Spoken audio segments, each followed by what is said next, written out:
Car में फिरोज अली खोजी, आप देख रहे हैं खोजी न्यूज़। आज खोजी न्यूज़ के स्पेशल इंटरव्यू में हमारे साथ मौजूद हैं मुजफ्फरनगर की सियासत में एक अपना अलग अस्तित्व रखने वाले समाजवादी पार्टी के वरिष्ठ नेता चंदन सिंह चौहान जी। चंदन सिंह चौहान जी के सामाजिक जीवन और राजनीतिक जीवन के बारे में उनसे जानेंगे। सर, आपका खोजी न्यूज़ में स्वागत है। बहुत बहुत धन्यवाद फिरोज़ भाई। आपका सियासत में कैसे आना हुआ है? फिरोज़ भाई, सियासत में आना आप सब जानते हैं कि पारिवारिक बैकग्राउंड के साथ साथ मेरे पिताजी और दादाजी खुद राजनीतिक बैकग्राउंड जिसे कह के एक सामाजिक सेवा के क्षेत्र में जा रहे थे और उस सामाजिक सेवा के क्षेत्र जो सन 50 से शुरू बाबू नारायण सिंह जी ने किया था। शामली के ग्राम बीनड़ा में उनका जन्म हुआ था। हमारा जनपद शामली के ग्राम बीनड़ा ही जड़ें हमारी मुख्य रूप से, और वो मुजफ्फरनगर में आके एक उन्होंने पूरे प्रदेश और एक राष्ट्रीय पहचान उन्होंने बनाई अपनी सादगी, अपनी मेहनत और ईमानदारी के कारण। और उसी को उनके देहांत के बाद उस सेवा भाव को स्वर्गीय पिताजी संजय चौहान जी आगे लेके चले और क्षेत्र में सेवा करने का काम किया और देश की संसद तक पहुंचाने का इस क्षेत्र की जनता ने, इस जनपद की विभिन्न जो लोकसभा क्षेत्र विभिन्न जनपदों में थी, बिजनौर, मेरठ और मुजफ्फरनगर एक बहुत बड़ा दायरा था। वहाँ के लाखों लोगों के वोटर्स ने उन्हें चुनने का काम किया था। तो वो एक सेवा के कारण, जो सेवा भाव और परिश्रम उनका था, उसके कारण वो वहाँ पहुँचे और उसी परंपरा को लेते हुए पिताजी के देहांत उपरांत उस सेवा भाव को लेके अब चल रहे हैं। फिलहाल मैं चल रहा हूँ। नहीं, आपके पिताजी और दादाजी राजनीति में थे, कभी आपका मन किया और राजनीति से अलग किसी फील्ड में जाना चाहते थे और आप कभी लक्ष्य राजनीति में आने होता? राजनीति कोई व्यापार नहीं, राजनीति सेवा है और सेवा निरंतर करना, पब्लिक की सेवा, उसमें मेरे ख्याल से कोई आपत्ति नहीं है। वो भाव किसी वजह से नहीं आता, वो हालात जो जिस घर में हम पैदा हुए वो सेवा भाव आसपास देख के उसमें जो है हम रहने का काम करा, इसलिए हमने सोचा। समाजवादी पार्टी में आप काफ़ी लंबे समय से कार्य कर रहे हैं, तो क्या विशेषता नज़र समाजवादी पार्टी में आपको आती है? समाजवादी पार्टी एक ऐसी पार्टी है आज के समय में जो सबको साथ लेके चलना चाहती है और जो विचारधारा, जिस विचारधारा को माननीय अखिलेश यादव जी लेके चल रहे हैं, इस देश को जोड़ने की विचारधारा, देश में सभी साथ प्रगति करें, वो विचारधारा, नौजवानों को रोज़गार कैसे मिले, महंगाई पे काबू कैसे हो और इस क्षेत्र में संपन्नता और खुशहाली कैसे आए, ये इस बात को सिर्फ समाजवादी पार्टी लेके आज चल रही है। और इसलिए उसी भावना के साथ माननीय अखिलेश यादव जी, जो एक विजन वाले नेता हैं, लीडर विद अ विजन, उनके पास एक विजन है कि कैसे अपनी जनता का कल्याण कर सकते हैं, उसको वो लेके चल रहे हैं। और इसलिए हम सब आज आप देख रहे हैं जनता का भरपूर समर्थन, नौजवान हो चाहे महिलाएं हों चाहे किसी वर्ग के लोग हों, वो सब अखिलेश यादव जी के साथ हैं। विपक्ष में रहते हुए किस बड़े आंदोलन में आप शामिल रहे? विपक्ष में रहते हुए जो भी आंदोलन पार्टी के रहे हैं उसमें सब साथ रहे और सबके साथ आंदोलन में रहे। आजकल तो सरकारें ऐसी हैं कि आंदोलनकारियों से डरती है। किसान आंदोलन हो चाहे पीछे पूर्व में कोई भी घटनाएं हो, 26 जनवरी को जो है झंडा फहराने नहीं दिया। मैं 3 बार एक ही दिन में गिरफ्तार करने का काम किया पुलिस ने। चाहे सुबह घर की घेराबंदी करनी हो, चाहे पार्टी कार्यालय घेरना हो, या जिस गांव में हम ढांस गए थे 400 पुलिस कर्मियों के साथ गांव प्रशासन ने दुरुपयोग किया और डराने का काम किया वहाँ।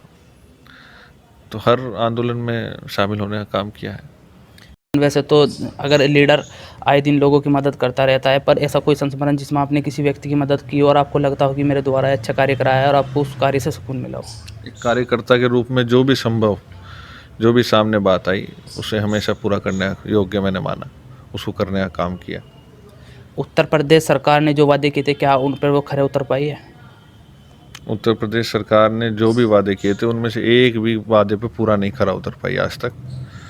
और चाहे आप बिजली की यूनिट की दर देख लें, खाद के दाम देख लें, चाहे आप पेट्रोल डीजल के दाम देख लें, रसोई गैस के दाम देख लें, पिछले 1 साल से बच्चे स्कूल नहीं जा रहे, स्कूलों की फ़ीस देख लें, किसी भी मुद्दे पे सरकार ने अपना वादा पूरा काम करने का नहीं किया। अगर अपराध की बात की जाए, क्या अपराध को ख़त्म करने में भाजपा सरकार ने कामयाबी हासिल की है या इसमें भी विफल रही है? एनसीआरबी के रिज़ल्ट अगर आप देखेंगे तो बहुत चौंकाने वाली परिस्थितियां हैं। जो ठोको नीति हमारे मुख्यमंत्री ने लागू की है, उसके कारण जनता कभी पुलिस को ठोक दे रही है, जैसा हमारे राष्ट्रीय अध्यक्ष जी कहते हैं, कभी पुलिस जो है बेगुनाहों को ठोक दे रही है, और क्राइम का दर लगातार बढ़ता जा रहा है। सिर्फ कागजों में क्राइम जो है छुपाया जा रहा है, वरना क्राइम ना तो महिलाएं, बच्चे। अभी आप हमारे यहाँ जसोला में 2 बच्चों की निर्मम हत्या कर दी, एक की निर्मम हत्या हो गई, एक ज़िंदगी मौत से जूझ रहा है बच्चा।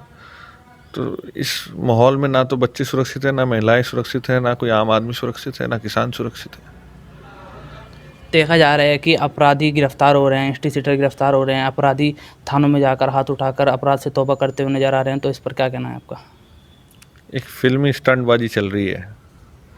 अपराधी अगर गिरफ्तार हो रहे होते तो क्या क्राइम दर जो आज एनसीआरबी के आंकड़े हैं, या तो ये अपनी सरकार अपने आंकड़ों को झूठा बता दे।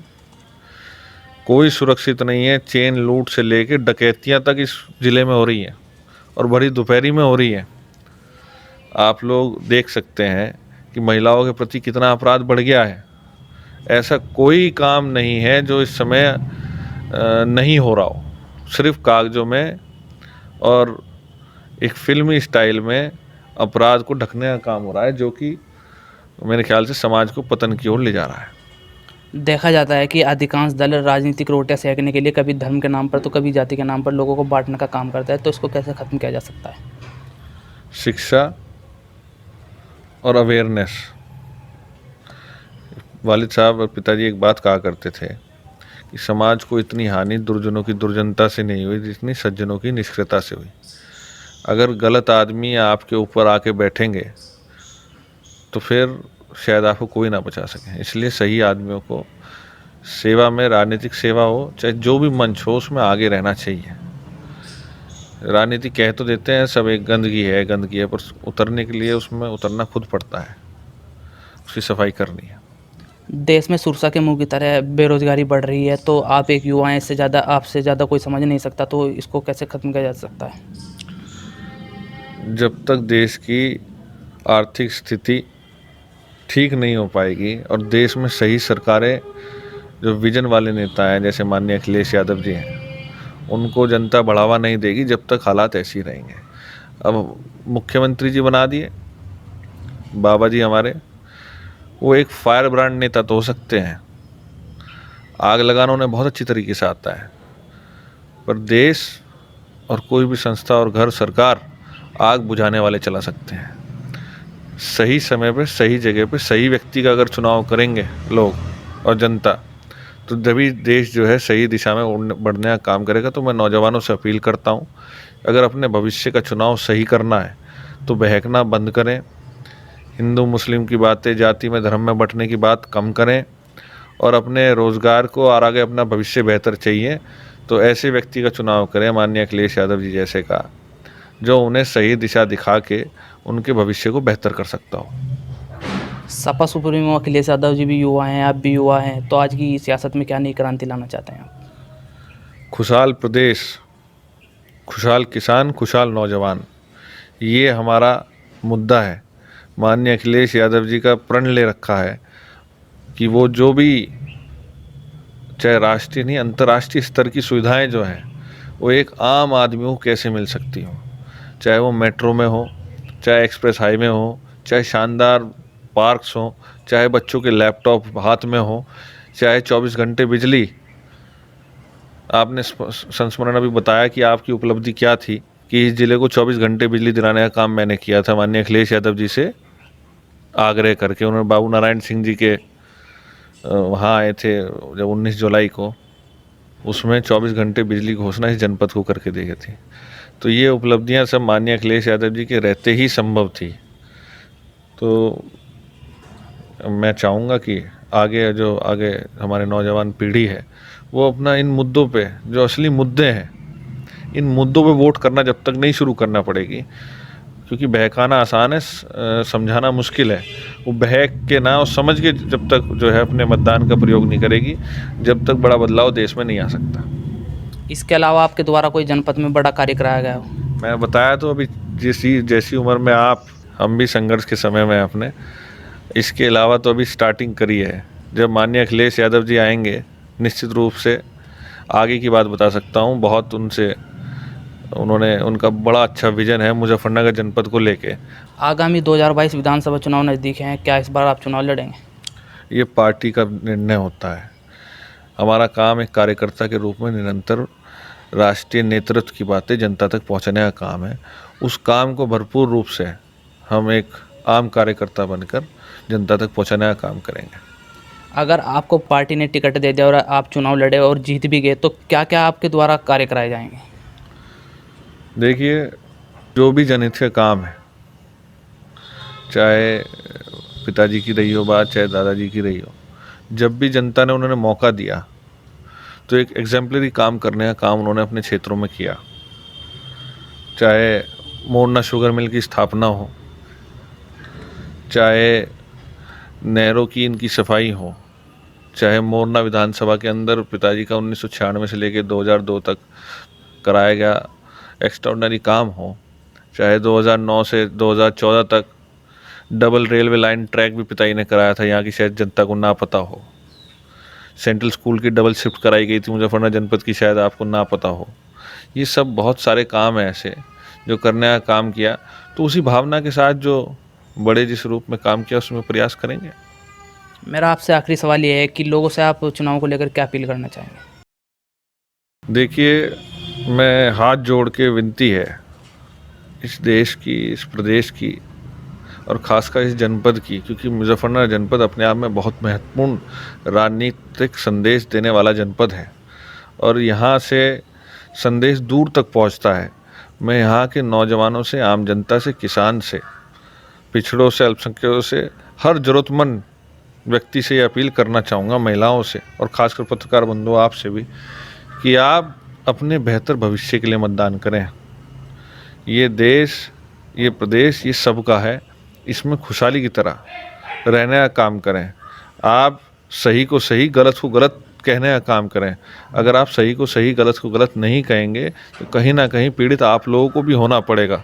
तो निश्चित रूप से मैं कहूँगा कि अगर आप अपना भविष्य अच्छा चाहते हैं, अगर आप अपनी फसलों का मूल्य अच्छा चाहते हैं, अगर आप महंगाई कम करना चाहते हैं, आप रोज़गार परक सरकार को लाना चाहते हैं, आप जो है बिजली की दरों को कम करना चाहते हैं, आप अपने बच्चों के बेहतर भविष्य के लिए आगे बढ़ना चाहते हैं, अपराध मुक्त प्रदेश बनाना चाहते हैं, तो अखिलेश यादव जी को चुनिए और 2022 में साइकिल का बटन दबाने का काम करिए।